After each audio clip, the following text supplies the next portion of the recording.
Today I wanted to do a quick hand study. Um, Hands are something that I struggle with, and I don't incorporate them into my work enough, and it's because I'm not comfortable doing them. So the only way to get better is to practice, and I wanted to capture some of that and some of my thoughts as I go through and practice here. I'm using the Book of 100 Hands by George B. Bridgman. He has a lot of really good references in here. It's a lot of information about the hand and how the hand exists in space. He focuses on form a lot. So I like the way that this book is laid out. It's not really a how-to. It's a lot of good reference material. So I'm using this today. He has a page here with a lot of really dynamically posed hands, and he draws hands the way I wish I could draw hands. So what I'm going to do is copy a couple of the hands here on the page and see if I can understand what it is he's trying to show us here. I like to try to block out the big shapes, the like upper plane of the hand, and see where the fingers relate in space to that. He starts the knuckles on top of the upper plane. So what I did was I drew the large trapezoid shape that is the top of the hand, and then I drew the knuckles across the ridge of that hand. And then if you do that, the fingers have to drape off of that regardless of which direction the hand is pointing in. So I'm referencing the top left hand here. Right now I was having a little bit of issues determining how long the fingers were. I drew some circles to kind of put a place mark for the knuckles. Had to move them a little bit. Not using an eraser so that I can see my mistakes. I'm not doing this to have a perfect hand at the end of the day.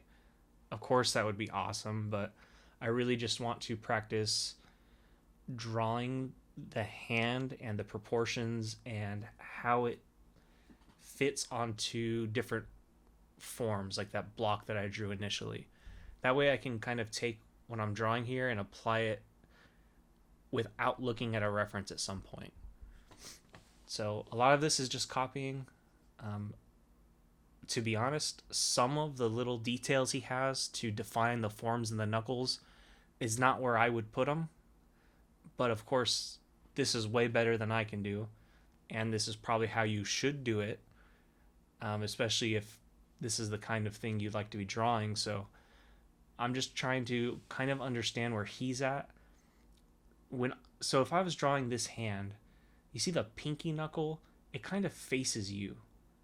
And that's not how I would have thought to do this, especially from this angle of the hand, but it's really interesting. So that's an example of something I would want to take and apply to my drawings later on. It's if the hand is facing in one direction, that doesn't mean all the knuckles are. And that's not something you would intuitively do unless you're really studying the hand in real life or these reference images. So like I said, I didn't knock out the first hand perfectly, but I think it was a pretty good practice, and I'm gonna leave it as is. I'm not gonna tweak it till I love it. I'm just gonna move on to the next one. Hope to do better. So here I'm gonna do the upper right hand. They're almost the same pose. They're just opposites. So I'm gonna draw this one now. And what I was trying to do here is really block out the form. So you see the plane of the hand facing down, and the knuckles kind of curve across that ridge of the plane at the top there of that blocky form. So here I'm just trying to space out where I think the knuckles and the fingertips lie in relation to that first form that I blocked out. I'm trying to draw the fingers in 2 cylinders just to simplify it a little bit, just to better understand the form so that I can go in and do the details later. I like to draw the initial circles I draw for the knuckle, I like to use those as the details once I go in and try to detail a hand because they're already just kind of like crisscross lines, like what you do when you simplify a knuckle when you draw it. So here I'm just drawing the thumb, which is hidden by almost all the other fingers. Here I'm just placing the hand into the arm, which is just another tube.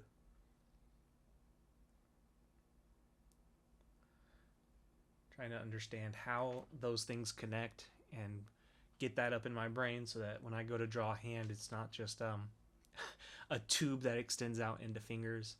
Understanding how the wrist connects the hand to the arm can really help shape your hand when you're drawing it. I think he does it really good here, even though he only uses a few different types of line work to define that area of the hand. You can see the little scribbles on the palm that faces you, the shading on the upper side of the hand, and then the scratches that go down into the arm. It's like 3 different types of line work, and that's all he uses. And I think that's pretty cool. So I'm gonna move on to the next hand here, the one in the bottom right. This one is sort of facing you at a 3/4 angle. You can't see the thumb at all. It's moving away from you from the pinky to the pointer finger, and the pointer finger knuckle kind of juts out at the end of there. So I'm trying to keep that in mind when I'm drawing that first blocky form. They're not equally spaced out depending on how far the hand is away from you.